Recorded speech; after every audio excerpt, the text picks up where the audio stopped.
Last season, in the first 7 games, Detroit went 1-6, but 1-8 and lost 2 in their final 10 games of the season. The Lions have had a big offseason. Even very recently, they just announced their new alternative helmets. Personally, I don't mind the look, but Detroit still has Jared Goff. He's coming off a phenomenal season in 2022, completed 65.1% of his passes for over 4,400 passing yards and 29 touchdowns to only 7 interceptions. He also was great in the first season with the Lions, that was in 2021, completed 67.2% of his passes for 3,245 yards, 19 touchdowns with 8 picks. Many individuals tend to overlook Jared Goff, but he proves to be a reliable quarterback and possibly even ranks among the top 10. Of course, it's crucial to have a strong group of receivers, and I believe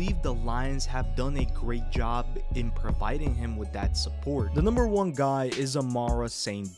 Detroit drafted him in 2021 with their 4th round pick, and the guy has been amazing for the Lions. He finished his rookie season with over 900 receiving yards and 5 touchdowns. That momentum continued in his second season and went over 1,100 yards with 6 touchdowns. On the other hand, Jameson Williams is the second guy, who was a rookie last season but is suspended due to gambling for the first 6 games of the season. Obviously, he will play in the new season, and I'm excited to see what he can do because last season he didn't do much. Also, St. Brown and Williams could end up being a solid duo. The third wideout actually returned back to Detroit this offseason, and that's Marvin Jones Jr. He spent the last 2 seasons in Jacksonville, but before that, Jones was with the Lions for 5 seasons. So he's back and only signed a 1-year deal. He's had a pretty good 10-year run in the league and has been very consistent in each season. But the running back position is quite interesting. The Lions drafted Jahmyr Gibbs in the 1st round. He's blessed with speed and is explosive. On top, he is great at making defenders miss. Also, Detroit brought in David Montgomery and signed a 3-year deal worth up to $18 million. They will probably give him more of the heavy carries since he's a pretty big guy, which I think is a smart decision. Now, Gibbs and Montgomery could end up being a solid duo as well. Speaking of running backs, the true powerhouse of this offense is this offensive line. They have some amazing players up front, and having a strong line is important in this league. So when you add everything up together with all this talent, this offense looks very good, and they should end up in the top 10, possibly top 5. But we got to give some credit to Dan Campbell. He's done a great job as a head coach for this organization. 2023 season will be big for Campbell. On the defensive side of the ball, they didn't perform that well in 2022, but they had talented players in certain positions. However, during the offseason, things took a positive turn. They added an incredible athletic linebacker, Jack Campbell, through the draft, who should be a big help for them, considering the fact Alex Anzalone is the middle backer who signed a 3-year, $18.3 million